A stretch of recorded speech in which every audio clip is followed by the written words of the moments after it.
Hi good morning friends. इससे पिछले lecture में हम बता दिए थे डिग्री ऑफ एसोसिएशन। आज हम बात करेंगे degree of dissociation. Degree of dissociation क्या होता है ये जरा सा देखिए। हम एसोसिएशन में बताए थे कि दो सॉल्यूट सॉल्वेंट में मिलने के बाद एक हो जाता था तो वहाँ पे एसोसिएट हो जाता था।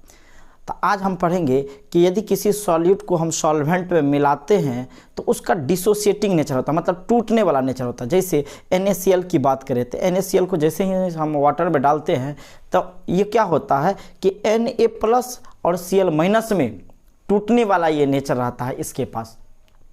तो ये जो NaCl है ये डिसोसिएटिंग नेचर का सॉल्यूट है। और हम आपको इससे पिछले वाला में बताए थे एसोसिएटिंग नेचर का सॉलिड पार्टिकल भी बताए थे। तो आज हम डिग्री ऑफ डिसोसिएशन की बात करेंगे। तो यहाँ पे हेडिंग लगा हुआ है आपका calculation of degree of dissociation. मतलब ये हुआ कि वियोजन की मात्रा का गणना। तो वियोजन की मात्रा का जो गणना करेंगे सबसे पहले हम समझ लेते हैं कि वियोजन की मात्रा होता क्या है। तो वियोजन की मात्रा हम हेडिंग मारते हैं degree of dissociation. Degree of dissociation जो है वियोजन की मात्रा। तो पहले इसको समझिए। जैसे कोई सॉलिड पार्टिकल है उसको हम सॉल्वेंट में मिलाते हैं तो मिलाने से पहले जब हम सॉल्यूट पार्टिकल लिए हैं तो उसका कुछ ना कुछ मोल रहेगा ही रहेगा। जब उसी सॉल्यूट को हम सॉल्वेंट में मिला दिए, यदि वह सॉल्यूट डिसोसिएटिंग नेचर का है, मतलब टूटने वाला नेचर का है, तो टूट करके दो या दो से अधिक आयन में वो डिसोसिएट हो सकता है या मॉलिक्यूल में भी डिसोसिएट हो सकता है। यदि दो या दो से अधिक पार्टिकल में डिसोसिएट हुआ तो डिसोसिएट होने के बाद उस छोटे छोटे पार्टिकल का भी कुछ ना कुछ अपना मोल होगा। तो इन दोनों का जो रेशियो होगा उसी को हम बोलेंगे डिग्री ऑफ डिसोसिएशन। तो क्या होता है डिग्री ऑफ डिसोसिएशन? फिर से यहाँ देखिए, कह रहा है डिसोसिएट मोल की संख्या। डिसोसिएट जो टूटा हुआ है सॉलिड पार्टिकल उसके मोल की संख्या। कह रहा है डिसोसिएट मोल की संख्या एवं टोटल मोल की संख्या के रेशियो को ही डिग्री ऑफ डिसोसिएशन कहते हैं। इसे अल्फा द्वारा डिनोट किया जाता है। फिर से समझिए डिग्री ऑफ डिसोसिएशन क्या होता है कि कोई सॉलिड पार्टिकल है, उस सॉलिड पार्टिकल को हम जब सॉल्वेंट में मिलाते हैं तो वो टूट जाता है।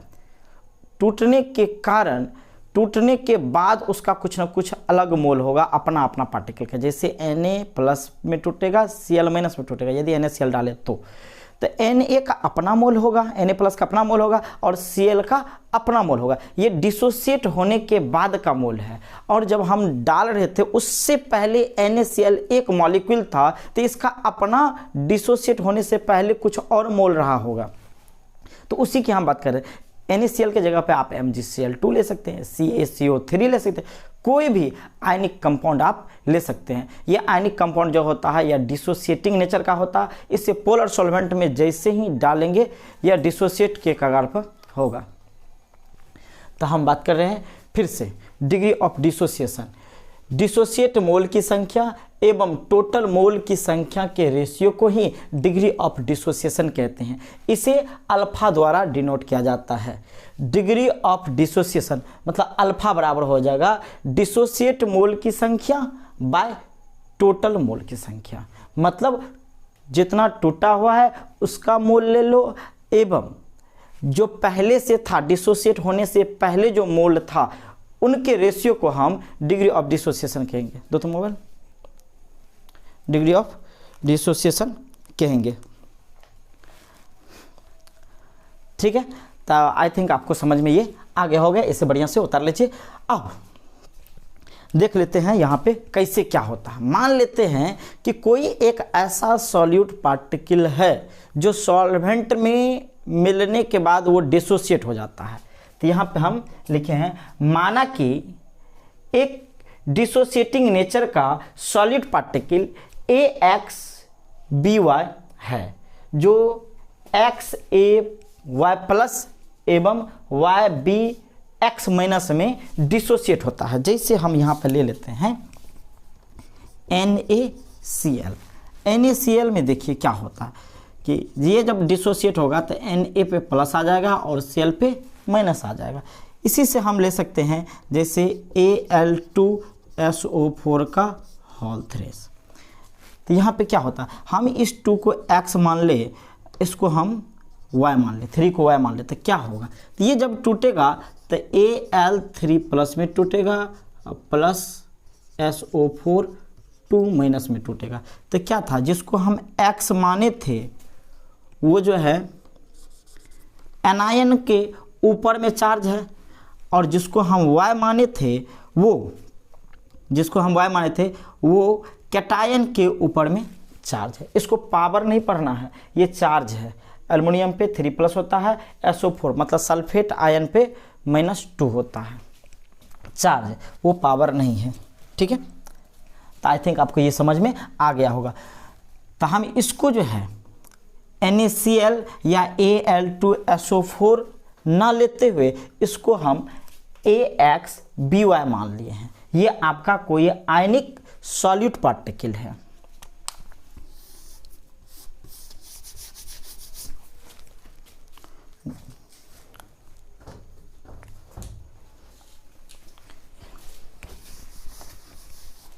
ये आपका सॉलिड पार्टिकल है।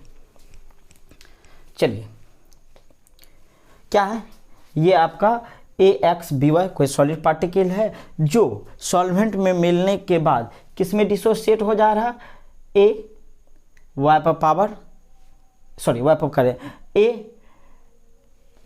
y प्लस में टूट रहा है और B जो है x माइनस में टूट रहा है। फिर से हम आपको बता दें, जैसे Al2SO4 का होल 3 जो लिए थे, ये जब टूटा Al पर 3+ प्लस SO4 पर 2-। यदि हम इसको बैलेंस करें तो कितना एल्युमिनियम है, 2 एल्युमिनियम है, तो यहाँ पर हम पीछे में 2 लगा देंगे, और यहाँ पर क्या है 3SO4 है, तो हम यहाँ पर 3 लगा देंगे। तो ये आपका जो पीछे में जो है, ये आपको बैलेंस करने के लिए लगाया जाता है।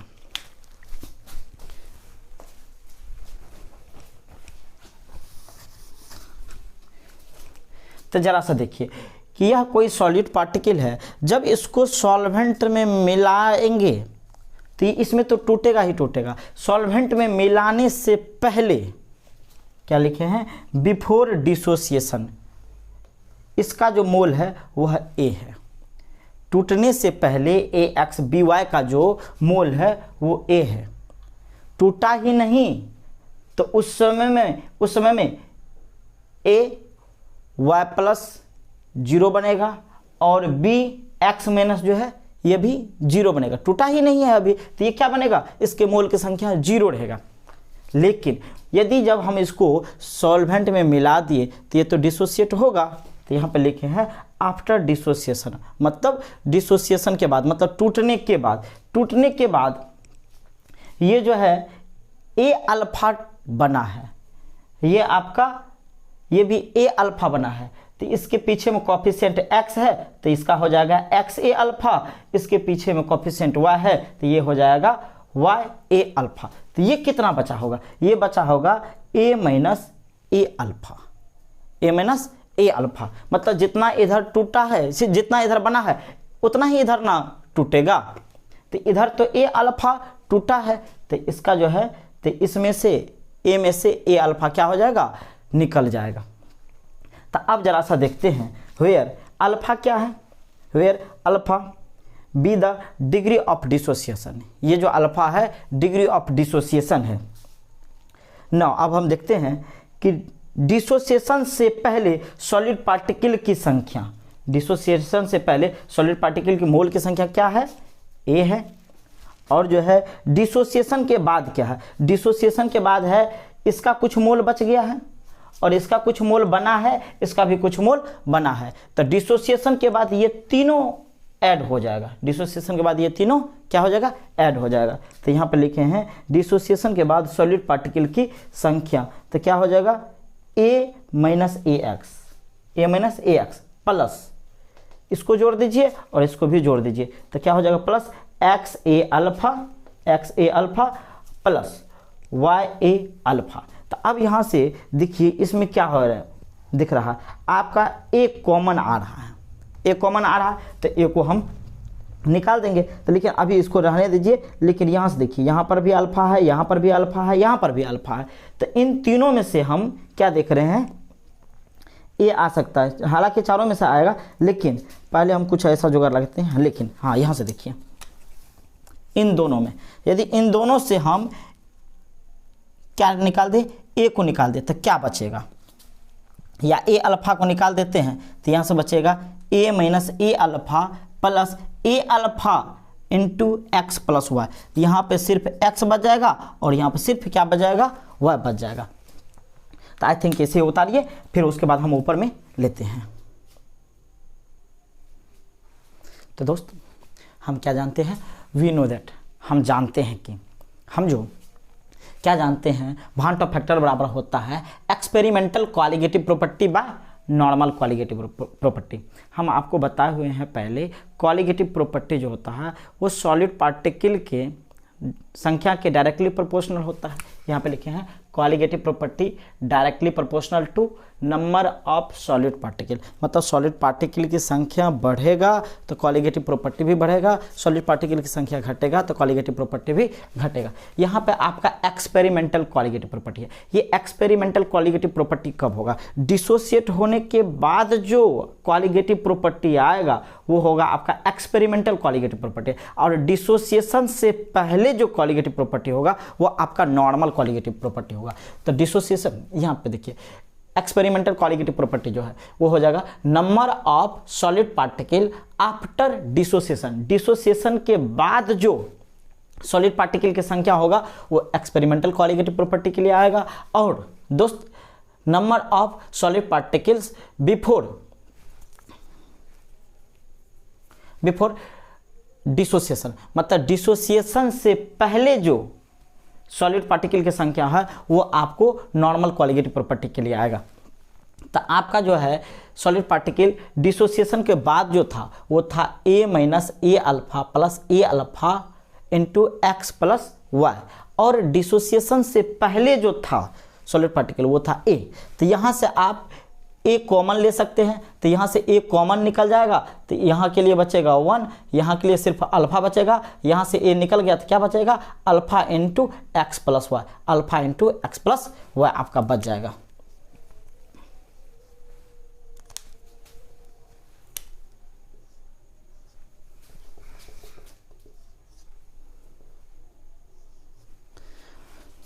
बच जाएगा। यहाँ से ए क्या हो जाएगा, आपका कैंसिल हो जाएगा, तो ऊपर में सिर्फ क्या बचेगा, इसलिए भांटा फैक्टर बराबर बच जाएगा 1 minus alpha plus alpha into X plus Y. इसको हम इक्वेशन 1 मान लेते हैं या ए मान लेते हैं। यहाँ से देखिए, यहाँ से क्या होगा, 1 को आप इस साइड ले जाइए, बराबर के उस साइड ले जाइए, तो क्या हो जाएगा i माइनस 1 इक्वल टू, यहाँ पे सिर्फ minus alpha plus alpha into X plus Y बचेगा। इनमें से आपका अल्फा कॉमन आ रहा, अल्फा कॉमन ले लीजिए तो क्या बचेगा, i minus 1 equal to alpha into 1 minus 1 plus X plus Y, आपका ये हो जाएगा। आप x प्लस वाई को पहले लिख दीजिए, आप माइनस 1 को बाद में लिख दीजिए, तो क्या हो जाएगा i minus 1 equal to alpha into X plus Y minus 1। यहाँ पे हम 1 को जो है x प्लस वाई के बाद लिख दिए हैं। यहाँ से क्या होता, अल्फा को अब रहने दीजिए, ये वाला पार्ट जो है उधर जाएगा, तो अल्फा रह रहा है तो i माइनस 1 बाय क्या हो जाएगा, x प्लस वाई माइनस 1 हो जाएगा। तो इसलिए alpha equal to degree of dissociation बराबर हो जाएगा आपका i minus 1 by X plus Y minus 1। यहाँ पर देखिए, when x plus Y equal to n, जब इन दोनों के बराबर हम n ले लें, इन दोनों के बराबर क्या ले ले, n ले ले, तो देन क्या हो जाएगा, तब alpha equal to i minus 1 by n minus 1। एक चीज़ ख्याल रखिएगा, ये आपका बहुत बड़ा इंपॉर्टेंट है। क्या है, हम आपको बताए हुए थे degree of association. Degree of association में अल्फा बराबर आया हुआ था i minus 1 by n minus 1 आया था। डिग्री ऑफ एसोसिएशन में आपका क्या हुआ था, i minus 1 by n minus 1 आया हुआ था। लेकिन डिग्री ऑफ डिसोसिएशन में क्या है, आपका alpha equal to i minus 1 by n minus 1 आया हुआ है। तो ये चीज़ क्या रखिए, जैसे 1 बाय n आ जाएगा तो डिग्री ऑफ एसोसिएशन के लिए हो जाएगा फार्मूला। यहाँ पे 1/n नहीं है, सिर्फ n-1 है, तो यहाँ पर आपका हो जाएगा डिग्री ऑफ डिसोसिएशन। तो यहाँ पे जरा सा हम देखते हैं, n का वैल्यू जो है वो आपका 2 से कम नहीं होगा। 2 से कम होगा मतलब 1 हो गया तो क्या हो जाएगा, 1 में से 1 चला जाएगा तो 0 बचेगा। 0 से किसी भी चीज़ को भाग देते तो आपको पता ही है रिजल्ट क्या होगा। तो क्या है, minimum x + y equal to जो है वो 2 होगा। x + y को हम n माने हैं, तो ये जो है x + y मिनिमम जो होगा वो आपका 2 होगा। जैसे एक एग्जांपल लेते हैं, जैसे NaCl है, NaCl है, जब ये सॉलिड पार्टिकल को, जब इस सॉलिड पार्टिकल को सॉल्वेंट में मिलाएंगे तो क्या होगा कि सॉल्वेंट पार्टिकल में जाने के बाद NaCl डिसोसिएट हो जाता है, Na+ में टूटता है, Cl- में टूटता है। यहाँ पर देखिए एक NaCl मॉलिक्यूल लिए थे तो यहाँ पे कितना Na आ जाएगा, 1 Na+ आएगा और 1 Cl- आएगा। तो इसलिए हम यहाँ पर जो 1 है Na+ के पीछे में उसको तो हम x माने थे, और Cl- के पीछे में जो 1 है इसको हम y माने थे। x + y मतलब 1 + 1 इक्वल टू आपका क्या हो जाएगा, 2 हो जाएगा।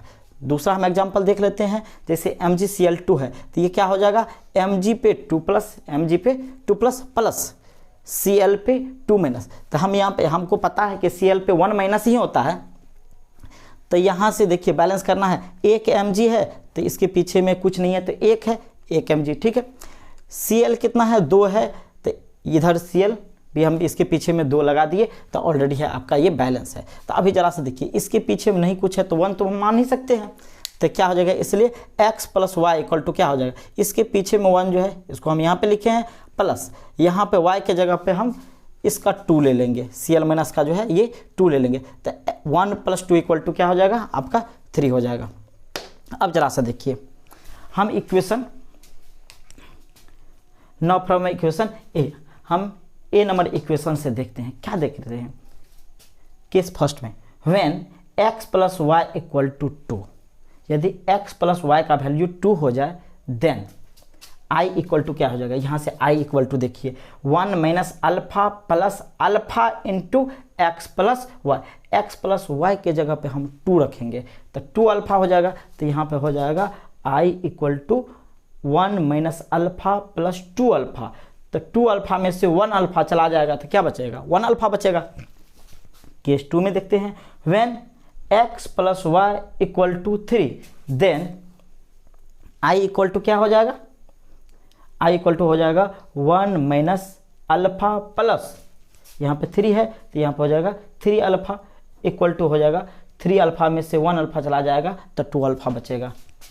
इस तरीका से आप देख सकते हैं। केस 3 में लिए when x + y equal to 4 then यहाँ पे क्या हो जाएगा, i equal to 1 - alpha plus alpha 4 alpha equal to क्या हो जाएगा, 4 अल्फा में से 1 अल्फा निकल जाएगा तो क्या बचेगा आपका 3 अल्फा, तो 1 + 3 अल्फा, ठीक है। और हम ऊपर देखते हैं,